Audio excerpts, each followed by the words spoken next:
ആദ്യം മനസ്സിലാക്കേണ്ടത് middle east Asia, west Asia, ആ കംപ്ലീറ്റ് റീജിയൻ, അതുമായി ബന്ധപ്പെട്ട് ഇന്ത്യയുമായിട്ടും പ്രശ്നമുണ്ടാകാം, ഗ്ലോബലി പ്രശ്നമുണ്ടാകാം.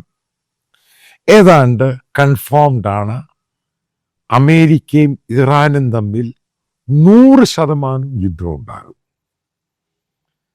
അപ്പോൾ അതുമായിട്ട് ബന്ധപ്പെട്ട പല റിപ്പോർട്ടുകൾ വരുന്നു, പല എക്സൈറ്റഡ് ആയിട്ടും സെൻസേഷണൽ ആയിട്ടുള്ള റിപ്പോർട്ടുകൾ വരുന്നു. ഗ്ലോബൽ മീഡിയ അതിനെപ്പറ്റി ചെയ്യുന്നു, അമേരിക്കൻ മീഡിയ അതേപോലെ ഇസ്രായേലി മീഡിയ ഇതിനെപ്പറ്റി കൃത്യമായ വാർത്തകൾ കൊടുക്കുന്നു. ഏകദേശം ശനിയാഴ്ചയോ അല്ലെങ്കിൽ ഞായറാഴ്ചയോ വാറുമായി ബന്ധപ്പെട്ടൊരു തുടക്കമുണ്ടാകാൻ സാധ്യതയുണ്ട്. സ്ട്രൈക്ക്, അതായത് ഇത്രമാത്രം പടയൊരുക്കം അമേരിക്കൻ സേന ഈ അടുത്ത കാലത്തൊന്നും നടത്തിയിട്ടില്ല.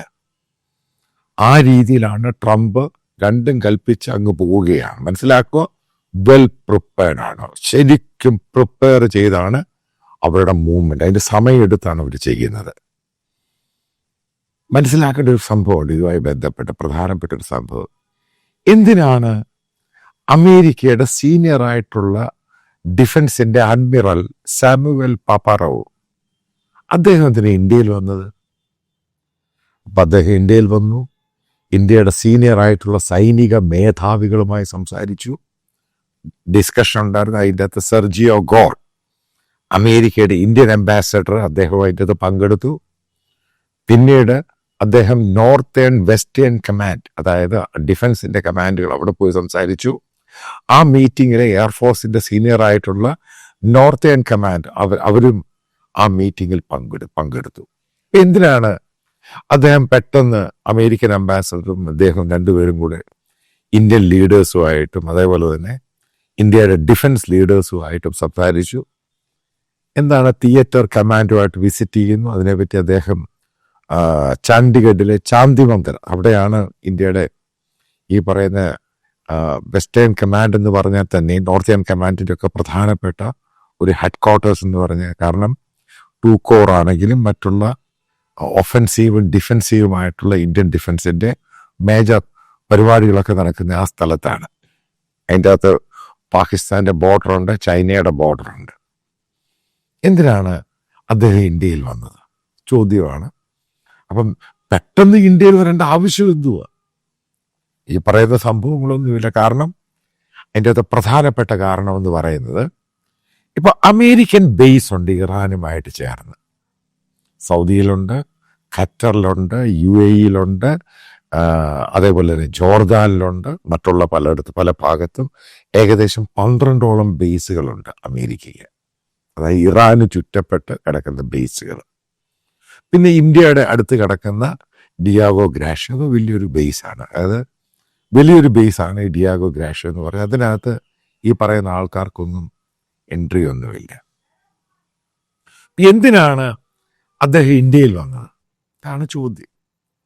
അതായത് ഈ പറയുന്ന UAE, മിഡിൽ ഈസ്റ്റ്, വെസ്റ്റ് ഏഷ്യയിലുള്ള അമേരിക്കൻ ബേസുകളിൽ അമേരിക്ക ഒരു സ്ട്രൈക്ക് ചെയ്യുമ്പോൾ ഇറാൻ അവരുടെ ഹൈപ്പർസോണിക്കും സൂപ്പർസോണിക്കും മിസൈലും ഡ്രോണും ഒക്കെ വെച്ച് ഇവരുടെ ബേസുകൾ അറ്റാക്ക് ചെയ്യാൻ സാധ്യതയുണ്ട്.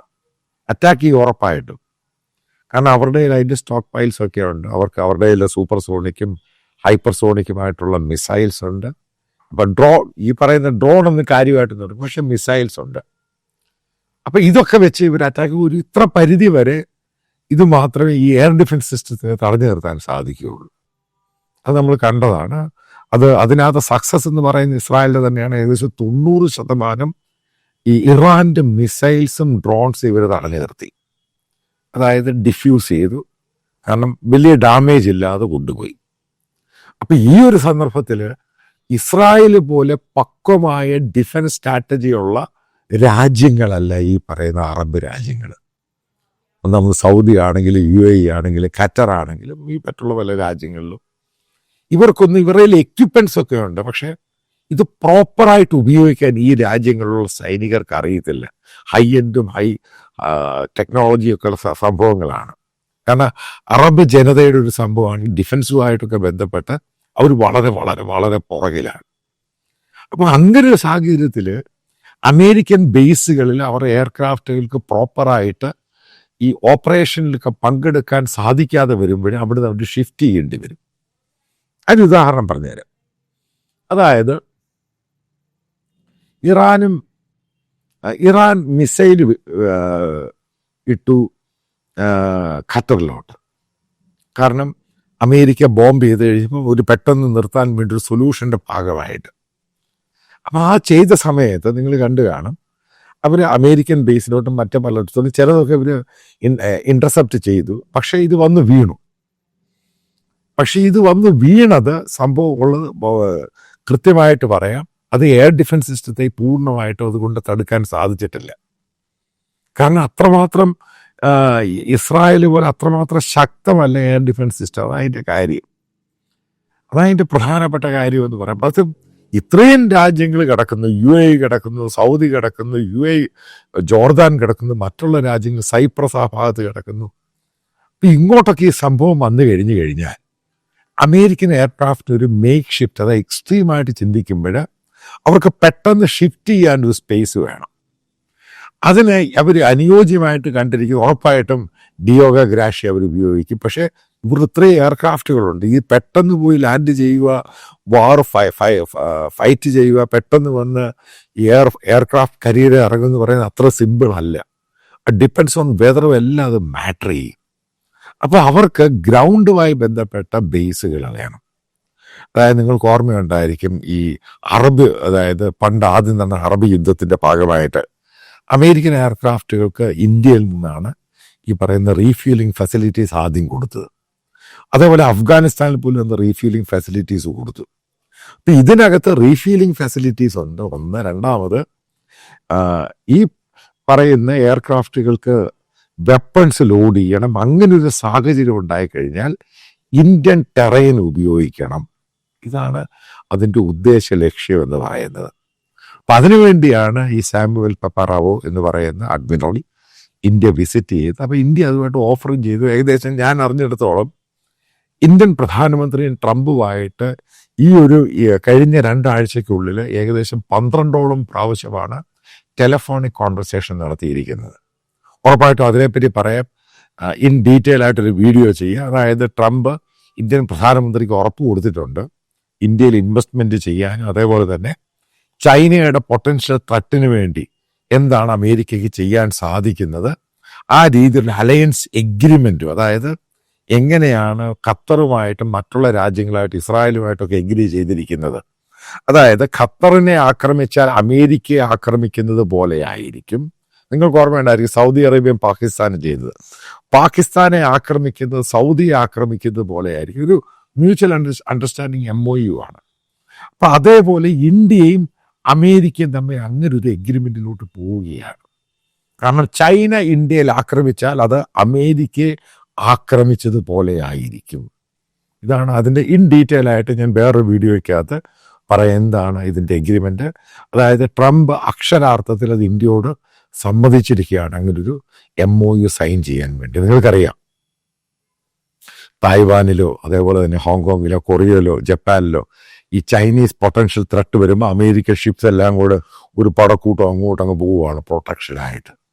അതേപോലെ ഇതേപോലെ ഗാൽബാലോ ചൈനയുടെ ഇഷ്യൂ ഉണ്ടായി കഴിഞ്ഞാൽ അമേരിക്ക വന്ന് പ്രൊട്ടക്റ്റ് ചെയ്യും. ഇതേപോലൊരു സംഭവം അത് ഈ പറയുന്ന ദിവസത്തിനുള്ളിലാണ് ഈ അമേരിക്കയ്ക്ക് ഇതേപോലെ ബേസ് ഉപയോഗിക്കാൻ വേണ്ടി ഇന്ത്യ കൊടുക്കുമ്പോൾ അമേരിക്കയുടെ ഒരു പ്രൊട്ടക്ഷൻ അവർ വാഗ്ദാനം ചെയ്തിട്ടുണ്ട്. അതിൻ്റെ എഗ്രിമെൻ്റ് സൈൻ ചെയ്യുമ്പോൾ ഇൻ ഡീറ്റെയിൽ ആയിട്ട് അതിനെപ്പറ്റി ഞാൻ പറയാം.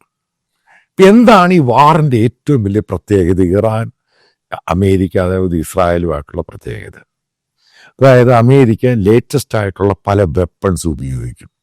ഇസ്രായേലും വെപ്പൺസ് ഉപയോഗിക്കാൻ സാധ്യതയുണ്ട്. ഗോസ്പെൽ, അത് അവരുടെ AI ടെക്നോളജി, അത് അമേരിക്ക ഡെവലപ്പ് ചെയ്ത പല AI ടെക്നോളജിയിലുള്ള സംഭവം. അതേപോലെ ലേസർ എനർജി വെച്ച് എങ്ങനെയാണ് ആൾക്കാരെ കൊല്ലുന്നത്, അതവർ ഈ പറയുന്ന നിക്കോളാസ് മൺറോ വെനൂസിലിന് അത് ഷോ ചെയ്ത് അതിനെപ്പറ്റി പുറത്തൊന്നും പറയുന്നില്ല.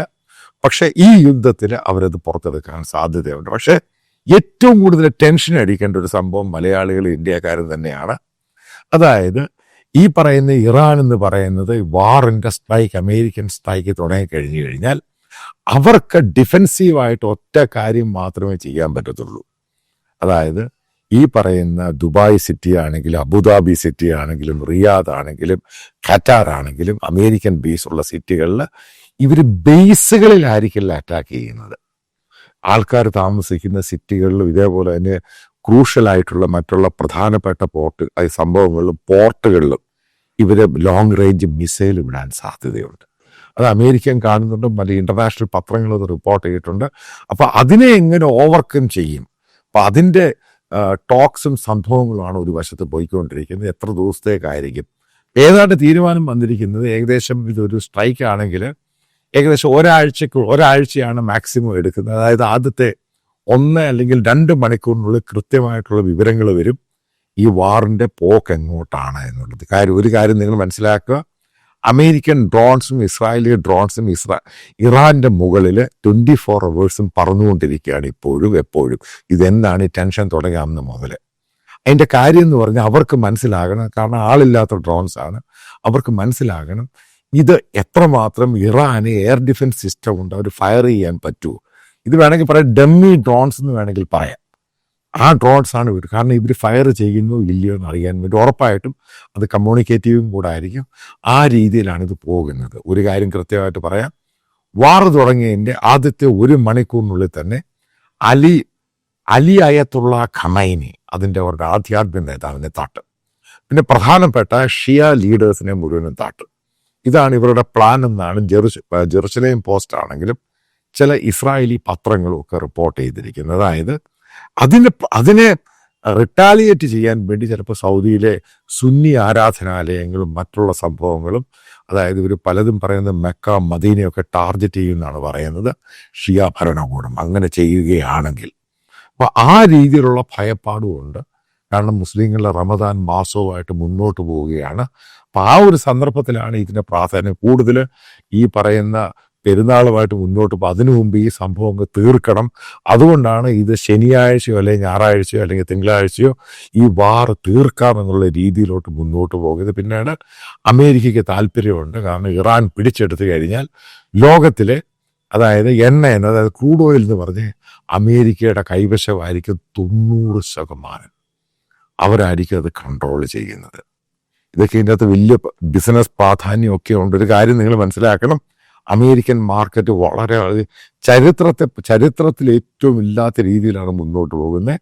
അമേരിക്കൻ എക്കോണമി സ്ട്രെങ്തൻ ചെയ്യുകയാണ്, വളരെ സ്ട്രോങ് ആയിട്ട് പോകുന്നതിൻ്റെ കാരണം എന്ന് പറയുന്നത് അമേരിക്ക ലോകത്തിൻ്റെ ക്രൂഡ് ഓയിൽ മുഴുവനും കൺട്രോൾ ചെയ്യുന്നു. അതാണ് ഇതിൻ്റെ ഏറ്റവും എനർജി മുഴുവൻ അവർ കൺട്രോൾ ചെയ്യുന്നു. അതേപോലെ വെനസ്വേലയുടെ അതേപോലെ ഈ പറയുന്ന ഇറാനും കൂടെ വന്നു കഴിഞ്ഞാൽ എനർജി മുഴുവൻ അമേരിക്കയുടെ കൺട്രോളിലാകും. ചൈനയെ കംപ്ലീറ്റ് ആയിട്ട് ദൂരെ കളയും. അതിനടുത്ത് ഏറ്റവും പ്രധാനപ്പെട്ടൊരു ഇൻസിഡൻ്റ് ഉണ്ട്. മസൂദ് പെഷഷ്കാൻ, ഇറാനിയൻ പ്രസിഡന്റ്, ഓൾറെഡി പറഞ്ഞു കഴിഞ്ഞു. അതായത് ഇന്നലത്തെ അദ്ദേഹം കൊടുത്തിരിക്കുന്ന ഒരു ഇന്റർവ്യൂവിൽ പറഞ്ഞു കഴിഞ്ഞു ഇറാനിയൻ പത്രത്തിൽ, ഞങ്ങൾ ഒന്നും പ്രതീക്ഷിക്കുന്നില്ല ചൈനയുടെ കയ്യിൽ നിന്നും.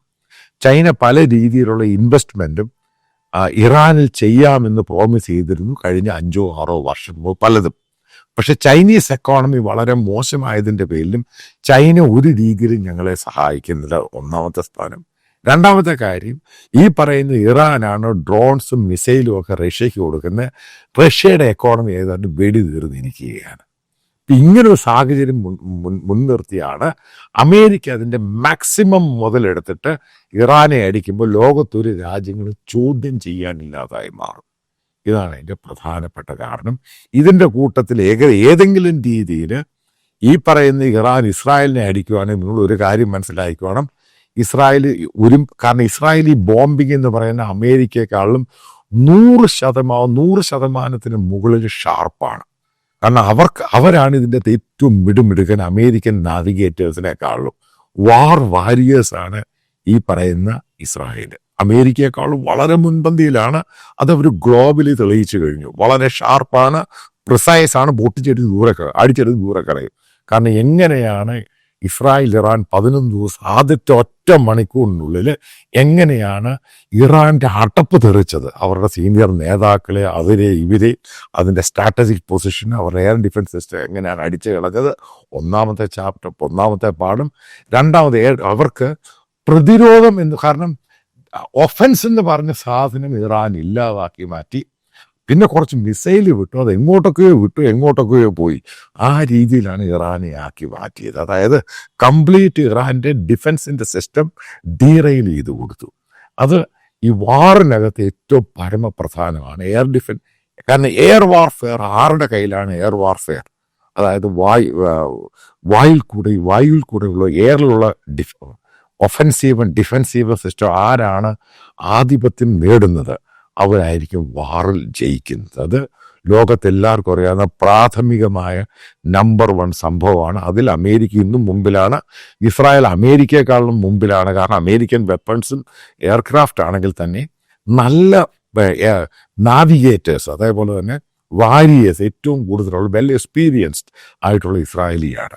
അതായത് വീണ്ടും പറയാൻ പോകുന്നൊരു പോയിന്റ് എന്ന് പറയുന്നത്, ഏതെങ്കിലും രീതിയിൽ ഇറാൻ ഇസ്രായേലുമായിട്ട് കൈകോർക്കുകയാണെങ്കിൽ ഇസ്രായേൽ പിന്നെ ചെയ്യുന്നത് ഇറാനെ അട്ടപടലം ഒരു ദൂരെ കളയും കംപ്ലീറ്റ് ആയിട്ട്. കാരണം പഴയ 11 ദിവസത്തെ വാറിൻ്റെ കുറവുകൾ അവർക്കറിയാം, എവിടൊക്കെയാണ് പിടിക്കേണ്ടതെന്നറിയാം. അതേപോലെ കൈനറ്റിക് ഇൻ്റലിജൻസും ഉണ്ട്, എയർ ഇൻ്റലിജൻസും ഉണ്ട്, പിന്നെ ഈ പറയുന്ന ഫിസിക്കൽ ഇൻ്റലിജൻസും ഒക്കെ ഉണ്ട്. അതിനകത്ത് ഈ ഇസ്രായേലും അമേരിക്കയും ഇറാനേക്കാളും വളരെ വളരെ മുന്നിലാണ്. ടെക്നോളജി വാർ ആയിരിക്കും നടക്കുന്നത്. അതായത് 1 സൈഡഡ് വാർ ആയിരിക്കും. അങ്ങോട്ടും ഇങ്ങോട്ടൊക്കെ മിസൈൽ വിടും, പക്ഷെ നാശമൊക്കെ സംഭവിക്കാം. പക്ഷെ ഒരു കാര്യമുണ്ട്, അത് കംപ്ലീറ്റ് ആയിട്ട് അമേരിക്കയുടെ ഡോമിനേഷനിലായിരിക്കും നടക്കുന്നത്. അവിടുന്ന് ഇവിടെ ചുറ്റും സബോട്ടാജ് ചെയ്തുകൾ, ചുറ്റും കൂടിയിട്ട് ആംബുഷ് ചെയ്തുകൾ, ആ രീതിയിലുള്ള വാറിൻ്റെ ഒരുക്കങ്ങളാണ് അമേരിക്ക ചെയ്തുകൊണ്ടിരിക്കുന്നത്.